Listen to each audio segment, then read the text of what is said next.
রূপকথার শেষ সুখের ছিল না, তাই কি সামান্থার ফুলেল বিয়ের গাউন হয়ে ওঠে প্রতিশোধের পোশাক।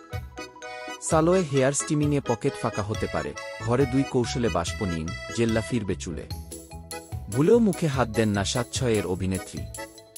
মেরিলের রূপচর্চার আশ্চর্য কৌশল কিভাবে কার্যকরী। টাক পরা আটকাবে অলিভ অয়েল কিভাবে ব্যবহার করবেন। স্নানের আগে না পরে নাকের দুপাশ ভরে যাচ্ছে ব্রন্তে। ক্রিম মাখলেও চুলকানি হচ্ছে কিভাবে সারবে। রোদ থেকে বাঁচতে শুধু বুলিয়ে নিলেই হবে। ক্রিম নয় তাহলে কেমন সানস্ক্রিন? কতটা কার্যকরী? বর্ষায় কালচে হয়ে যাচ্ছে স্বাদের খাঁটি রূপোর গয়না। জেল্লা ফেরাতে সহজ কৌশল প্রয়োগ করুন জলদি। রাতে শোয়ার আগে মুখে ঘি মাখলে কি লাভ হবে? টানা 7 দিন মেখে দেখুন। কাজলও নানা প্রকারের হয়, প্রতিটির ব্যবহারে আছে বিশেষত্ব, কোনটি বেছে নেবেন?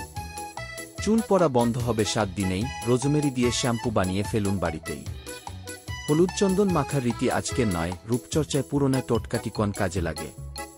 গোছা গোছা চুল ঝরছে রোজ, নেপথ্য কারণ হেলমেট নয় তো? বাইকযাত্রার আগে কি করা উচিত? একদিন প্যাক মেখেই মুখে জেল্লা ফেরে না। রূপচর্চা নিয়ে কি বলছেন শাহনাজ হুসেন? কোন তেলে চুল লম্বা হবে? আপনার জন্য আদর্শ তেল বাছবেন কিভাবে? শুধু ফেসপ্যাকে নয়, মুলতানি মাটি দিয়ে স্নান করতে বলছেন বলিউড অভিনেত্রী। তাতে কি কি উপকার? রোদে পোড়া দাগ তুলতে সালোয় ডিট্যান করাতে হবে না, ঘরে 3টি জিনিস থাকলেই হবে। বৃষ্টির দিনে চুলের ডগা ফাটার সমস্যা বাড়ে, শুধু শ্যাম্পুতে সমাধান হবে না। কিভাবে যত্ন নেবেন? রাসায়নিক ছাড়াই লিপস্টিক বানিয়ে নিন বাড়িতেই, রং হবে মনের মতোই। শিখুন 3 পদ্ধতি।